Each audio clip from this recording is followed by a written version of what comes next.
Imagine McLaren and Ferrari fighting together at the Indianapolis 500, matching up against America's finest and the nation's greatest sporting spectacle. Well, it almost happened back in the late 1980s. When McLaren was dominating in Formula 1, winning in 1984 and 1985 with Niki Lauda and Alain Prost respectively, its sponsor Philip Morris was interested in increasing its motorsport involvement stateside. In documents made available years later, internal communications revealed that Philip Morris tried to persuade McLaren into an Indycar bid. Ron Dennis had pitched a 2-year programme for the team to build and develop a car before entering properly in 1987. Sadly, McLaren benched the project. Dennis was clear that McLaren would need more time to prepare to do IndyCar properly, and that timeline didn't fit with Marlboro's ambitions to make a splash in the market in 1986, with its own team decked out in the colours McLaren had made famous in Formula 1. McLaren also had concerns about diverting focus away from its Formula 1 programme, and given it won 4 championships in a row from 1988 to 1991, it's hard to criticise that decision. But the drawn-out talks through 1985 meant Philip Morris missed its deadline to sign a deal with Emerson Fittipaldi and Patrick Racing. It then had to pay a premium to buy Fittipaldi out of his 7-11 deal so that it could sponsor the team instead. Things didn't work out too badly for Marlboro. Fittipaldi won races throughout the late 80s, completing an Indy 500 and championship double in what could be called McLaren colours in 1989 with Patrick. Fittipaldi and Marlboro switched to Penske for 1990, marking the beginning of an iconic partnership and more success for a famous paint scheme. At a similar time to the McLaren IndyCar talks, Ferrari had its own IndyCar project in the works. Enzo Ferrari was not happy with his failure to conquer one of the world's biggest races, the Indy 500, in 1952, with a dismal effort headed up by world champion-elect Alberto Ascari. Some believe building an IndyCar in the mid-1980s was an opportunity for Ferrari to use the threat of leaving Formula 1 to persuade the FIA into allowing V12 engines for 1989. But those involved in the project are convinced it was serious, and Philip Morris even believed that to be the case when it was discussing its own deal with McLaren. Ferrari's partner Goodyear recommended the relatively new True Sports outfit to partner with in the US. It boasted up-and-coming talent Bobby Rahal, and the designer of the March it raced was also Rahal's engineer. That was Adrian Newey.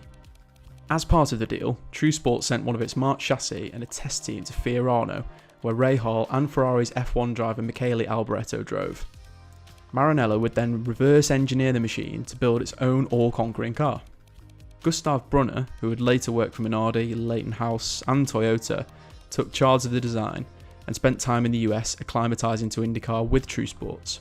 Rahal and the test team went over to Fiorano in late 1985, thinking they were on track to become the official Ferrari IndyCar team in America, and were treated like royalty with no expense spared for their month in Italy.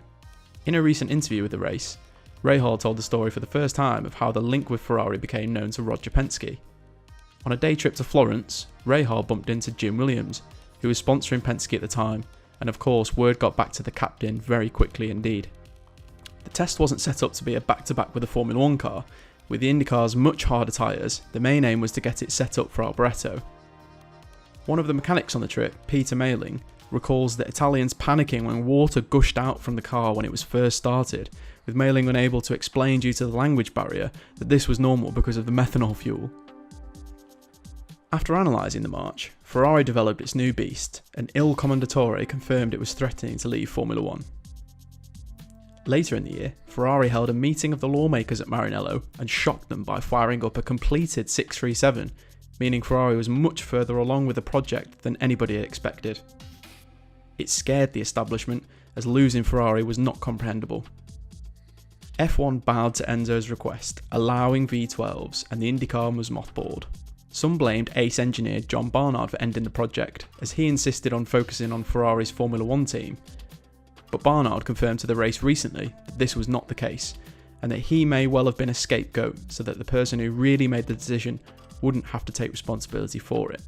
While all those involved in the project truly believe it was serious, the car was never raced and reportedly acted as a mule for Alfa Romeo's unsuccessful IndyCar engine program. The history of Indianapolis could have been so different. The two of Formula 1's biggest names fighting to drink milk and dominate the bricks in a brilliant motorsport era.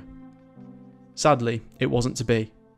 Until, perhaps just maybe, in 2022. Ferrari is reportedly evaluating an entry as an IndyCar engine supplier, while McLaren bought into a team this year which has now become Arrow McLaren SP. Could a stateside chapter of their long-running rivalry finally be written, decades after it came so close? Let us know what you think of McLaren and Ferrari's brushes with IndyCar from the past, and how excited you'd be to see them both on the grid in the future. And remember to like this video and subscribe to our channel to see more videos from the race.